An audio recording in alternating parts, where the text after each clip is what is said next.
Inirekomenda ng Philippine National Police sa Department of Justice na sampahan ng kasong may kaugnayan sa anti-hazing law ang dating head coach ng Ateneo basketball team na si Tab Baldwin at 10 iba pa. Kaugnay ito sa pagkamatay ni Rene Baterbonia at Divine Adili. Yan ang umaarangkadang balita ni J.M. Pineda.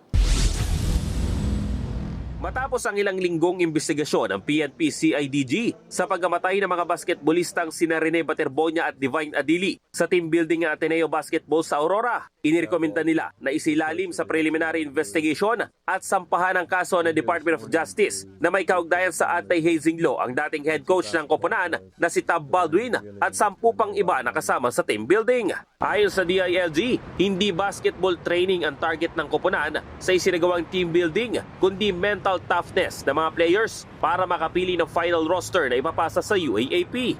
Alam din umano ng mga coaching staff na may mga hindi marunong lumangoy sa mga miyembro ng koponan, pero itinuloy pa rin ang aktibidad.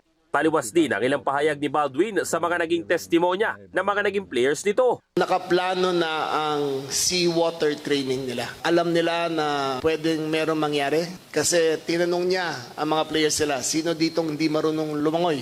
5 ang nagsabi na hindi sila marunong. Nung nalaman niya na hindi marunong lumangoy, binigyan niya ng information kung paano mag-handle ng rip currents. Nung tinanong namin si Tab Baldwin kung may nangyari ng ganito dati na muntik malunod, sabi niya wala. However, his former players testified that they nearly drowned. Nilinaw naman ng DILG na posible pa rin iakyat sa homicide ang kasong isasampa, pero nakadepende pa umano yan sa magiging resulta ng investigasyon ng DOJ. Sa ngayon, hazing charges pa lang daw ang nakikita ng DILG na pwedeng ikaso sa mga sangkot. Tiniyak din nila na hindi makakatakas sila Baldwin sa kaso dahil isa sa ilalim sila sa hold departure order para hindi makalabas ng bansa. Labas naman daw sa asunto ang Ateneo de Manila University ayon sa DILG. Kaya kami hindi pa namin sinasama dito. Sa lahat ng testimonies, ang lumalabas, ginawa ito na hindi alam ng Ateneo de Manila University. Kinumpirma naman ngayong hapon ng DOJ na natanggap na nila ang rekomendasyon mula sa DILG. Dadaan pa ito sa initial evaluation